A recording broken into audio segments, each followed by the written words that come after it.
In the green vast landscapes of the mountain Elgon in Uganda, untold stories of makeshift ladders are the only way pregnant mothers are brought down from the mountain for health services. This may sound like fiction, but the resilient people in these mountains live by the jungle rules every day. Survival for the fittest. Priska, a 29-year-old mother of 5 children, literally goes down a mountain to access health services. With a makeshift ladder put in place for the mountain communities, her way down to a health center is not only treacherous but life-threatening. Despite this situation, Priska has defied the odds, and by God's grace she has managed to go up and down the mountain for the sake of herself and her children's well-being. Nika nanikire nola gati nganolire ku gati bijere bino bisidoa wawulira nga bifiirira wikalamo oba wiima wawumulamu ngawumule mu dakika nga 10 ne winyuka wakola ki wasuna nga wasunire naye kuza kusuna ndi n'omaleko ndi wabala dakika zindi ati ng'omuuta amengaji owishenda kokutiro niyabita nga emunda mwazinyuka saawa zitano z'ekiro kati negona bwacha nga nagonere bwachere saa zola 12 z'egumudikini nebeza bawanzula beza batakuluture basuda bikisa madala ago banda busa ku luguudo bata kupiki batere kupiki neza nadabulano nagendagako sawa apimako atugendako atunyako majani nanywako nagendagako saa zola 11 mundagana mwanyikira nasala bulayi umwana onyowa atiwe kabiri ayirawo ekikanga 3 yo asobola kweza ningaza kutula atyo alwire kali kuwera da kali kulira katano omusawo agezako ali kugana ayera alire nenga byasuula ate omusawo akusindika emuyembe kwafuna boda sawa 2 z'ekiro kwaze emuyembe kwadabula emuyembe eyo nida akwaganira kuyingira mugati kwaze esimidali atako omwana malesi ngamutereko malesi anomera ati mununiseko namununisa mwana gana anuna bulayi ngeba mukubire malesi anuna bulayi alira. The nearly impassable terrain in the Elgon Mountains not only affects pregnant mothers and the community at large, but it's also a very big challenge to health service providers in these areas. According to Jack, an health worker committed to the welfare of his kinsmen in the community, the situation is dire. In his own words, the journey to the communities takes about an hour, not mentioning the tiring way up that leaves him extremely worn out. Reaching that parish or the community, it is really helpful. The journey can take us 1 hour plus. Currently, as I do talk now, the vehicle can't access what? The community. So we try to use the motorcycles, but also you reach a certain point and park. Then you'll carry the vaccine area here onto your back. The registers here. All of the logistics that we do want to use. So you wind up really carrying them. You keep on climbing. Sometimes you do slide, fall, raise. You can't continue. So you do reach the community when you are totally exhausted. Sometimes even you are dirty, but nothing to do. We are all about to save the mother, save the child.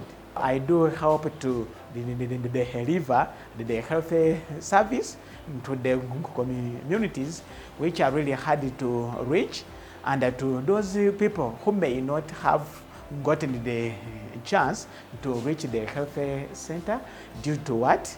To the hard to reach. The terrain is so mountainous. The roads are too poor. And it makes the accessibility to the health center very hard. Jack also added that the impassable terrain is not the only beast they have to face every day. However, access to a good education is yet another challenge. This has led to increased teenage pregnancy due to the fact that the girl child spends more time at home idle, and when they finally get a chance to an education, they are fully grown, hence prone to falling into the hands of male predators with ill intentions. On top of this, the mothers also lack sanitary pads for proper hygiene during their periods, making the situation even worse. Since the community is hard to reach, they don't have schools at all. So you find that the girl child, accessing the education is very hard. So they go to school when they are mature enough. So some of them end up conceiving at 13 years, 14 years. You found a child with the child. So it is really very painful. But so how is why? I carry this family planning services. I sensitize them how to use and the benefits of the family planning onto them. So that they can also maneuver to grow up and reach the maturity age, whereby they can really give a normal birth. Accessing a pad, it is really very hard. So the mothers, they use locally high-level materials, like the piece of the road. There is even one I was even shocked. He had the sponge. For the mattress, she wraps it in a piece of a cloth, then she can pad her soft. So it makes me really disturbed, and it puts her life onto danger. So that is why I do emphasize them to be vaccinated with tetanus toxoid vaccine. Unlike Priska, who has to put up with mountains and impassable terrains, Irene, a mother of two, tells us her story of pain and loss. In 2019, Irene conceived her first pregnancy, and all was well except for the fact that she did not receive her antenatal on time because of her busy schedule. Due to these circumstances, she lost her baby and nearly lost her life as well. She recollects the events as clear as day. So it was in 2019 when I conceived my first baby. And the pregnancy was good throughout. I had no difficulties except those signs of pregnancies as usual, vomiting and so on. And I took it as a normal thing. Along the way, by then I was a very busy mother. I was working in Dongsong, that is here in Tororo. So I was a very busy mother. And I did attend my antenatal in the main hospital. I preferred a clinic because it's fast and quick. So that's where I attended my antenatal from. I gave birth, but the baby was already dead. When I asked for the kilos, they told me it was a baby girl. She was 3.9, almost 4 kilos. I started feeling cold, shivering, and a lot of heat. So the nurse was like, this is a bad sign. Then I was like, I will not die. That's what I said. I said, I will not die. I had it in my heart. I said, I will not die. I bled. Cecile, I bled. Then they packed me. I was packed. So what happened after then, I think because I bled a lot, I was now normal because that was the end of my understanding. Not until I came out from the theater, because the nurses told me I was rushed to the theater, and the problem was that I had cervical tear, and that was the cause of the bleeding. And I bled. It was really too much. I don't really love to recall those moments because I'd wanted my baby girl to always be, a firstborn to be a girl, but luck wasn't on my side. Because of the fact that a high-dependency unit had been set up at Tororo General Hospital, Irene's life was saved. After close monitoring, for a few days she was discharged from hospital. Her story is remarkable, and this is all thanks to an initiative of Save the Mothers East Africa and all its donors, to whom she expressed her gratitude. I was put under monitoring. I stayed there for 3-4 days. Thank you, and thank you very much. And my message to you is to continue with the support. Continue supporting us, and may you open up more facilities. Because I told you I went to one room. I'm not sure that it's only one or more, but you at least increase on the numbers of rooms, because you never know. On that day, you may get more than 2 mothers, 3, and you have only 1 room. It will not be enough. STM had a meeting with Sister Harriet, the in charge of the High Dependency Unit, at Mblali Referral Hospital, which has a capacity of 6 beds. Sister Harriet says that the High Dependency Unit has saved many mothers and babies who would have otherwise died due to pregnancy or childbirth complications that need close monitoring and management.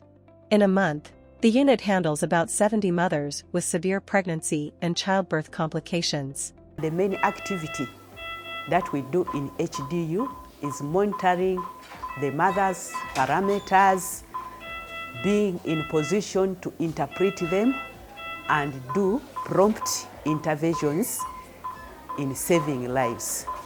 We have a bed capacity of 6, and in a month we receive around 70 mothers who come in from time to time, and we receive mothers from gynae ward, we receive mothers from postnatal ward, from theatre, and some of them come in as direct referrals from the peripheral units.